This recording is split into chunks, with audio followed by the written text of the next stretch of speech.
Hey everyone, welcome back to the channel.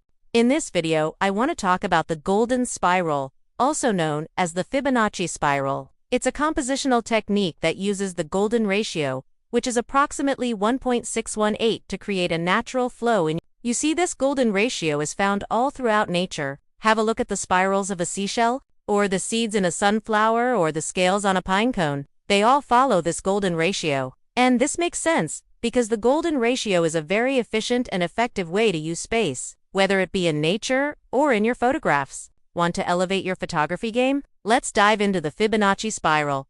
It's easier than you might think. Picture your image as a clock face split into 4 quadrants. The magic number here is the golden ratio, which is about 1.618.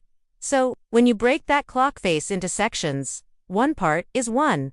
And the next one over is 1.618, and so on for each section. Pretty neat, right? To really make this work for you, start by positioning your main subject along the spiral's curve. This draws the viewer's eye right to it. For example, if you're snapping a landscape, place the horizon along one of the spiral lines. Or, if you're capturing a portrait, try positioning your subject's eyes where the spiral intersects. Experiment with different angles and compositions. You'll be amazed at how this simple technique can add depth and balance to your photos. Trust me, once you get the hang of it, your shots will pop like never before. And here's a tip for you. Once you get really in the swing of using this, you can use it on any type of image. So next time you go out to take some pictures, have a look at the clock face technique to help you compose your shots. I hope this has been helpful. Let me know in the comments below if you enjoyed this video, and please like and share it if you think others will find it useful too. If you're enjoying my content, one of the best ways to support the channel and help it grow is to engage with my content.